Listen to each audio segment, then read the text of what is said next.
Okay, we put Reece and what was the other dogs? Rosie, Reece and Rosie, the R twins, outside so we can work specifically with Snickers. Snickers is a little bit of a standoffish dog. Now, I think it's that's how she was before the twins came. Not twins, but before they came. But now they really lick her, they engage with her, and a lot of times when she doesn't want it, she moves away. And I think this is pushing her even further away. In this video, we're going to go over how to teach her to heel, or excuse me, not to heel, to come to us on command. Now, when I do this, I like to have a really high value treat. I like to use the Tricky Trainer Soft and Chicken Liver Chewy. They have a very strong smell. When it comes to food, the most important thing for the dog is the scent.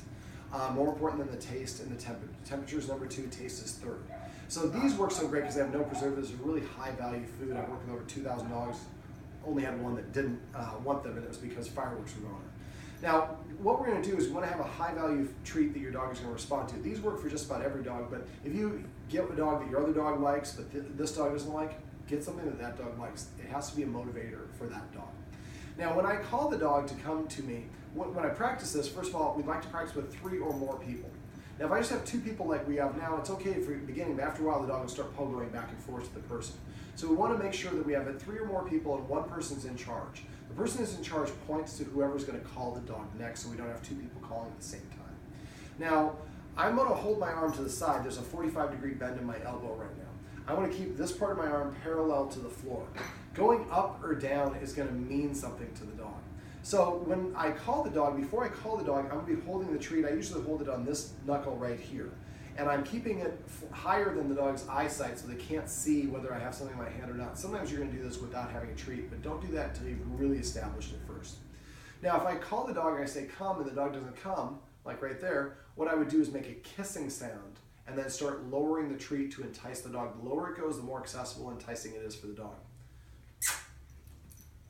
When she comes to where I want, I raise it over her head, put her in SIT, come. And I tickle her under her chin and say the word come. We were practicing this before my camera ran out of space, and we're refilming this. At first she was dancing. Every time I raise it up, she would start dancing. If the dog dances, bend at the elbow as your way of saying no, and as soon as they lower themselves down to sit, lower it, let them take it off your hand, and then tickle them under their chin. We want to say the command word the second after the treat touches their lips. This activates their pleasure receptors, makes them more interested in what's going on. Now I'm going to have Paul hold out his hand with the treat. Now, if the dog comes to me and sits down, I don't have to raise it up. If the dog doesn't, I raise it over their head to put him into a sit. So you're going to have a 45-degree bend, and go ahead and say, C-O-M-E. Come. And lower it, and say, come, and scratch under her chin. We want to facilitate that nose-up orientation. We want the dog to feel proud about it. Now, when we're doing this, we want to be about 10 feet apart in a triangle or other shape, but at least 3 people. Come. Come. Before, we were having to raise it up to get her to stop jumping or lower it to get her to come. Now she's done this enough, she's starting to recognize the word come means something good is going to happen to me. Now she came to Paul and he did not call her, so he did a perfect thing. I didn't go over this with him, but you just ignore the dog. Now if I were to call her and she ignores me and she's like, but I know Paul has more treats, I'm going to wait here until he gives me more treats, Paul would just cross his arms and then do this. I call this being a bad Mexican soap opera actor. We basically look up to the side, don't engage with the dog, and become uninteresting.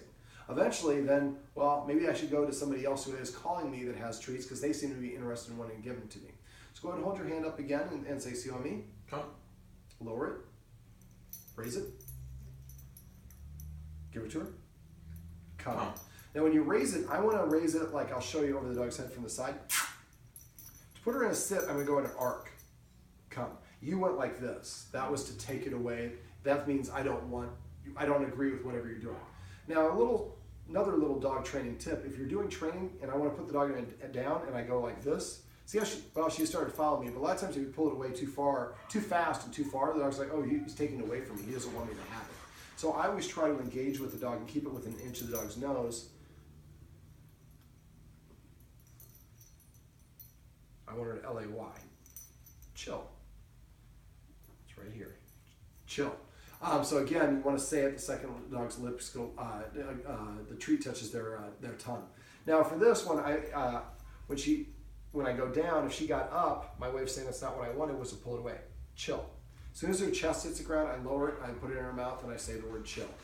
I don't know if the guardians can use any words you want. I like using fun command words because dogs can read your facial expression. If you say chill and your dog lays down, your friends will laugh. Your dog knows that it pleased your friends. You brought some levity to the situation. You taught your dog something it can do to make your friends happy.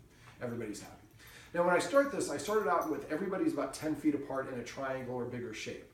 Once the dog's coming consistently, every time, and we don't have to raise our arm or go down, and the dog just comes to us, sits and parks in front of us, then we're ready for the next step, which is to start increasing the distance between people.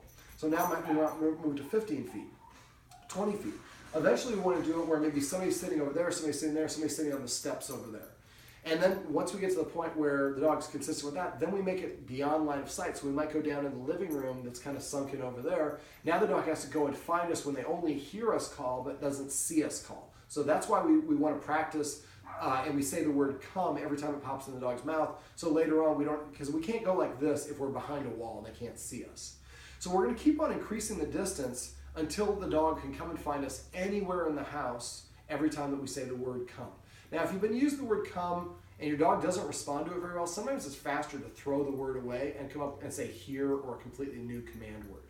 I have some people that say red. It doesn't have to be a word that means this, but again, I would try to come up with something that's funny, like attention.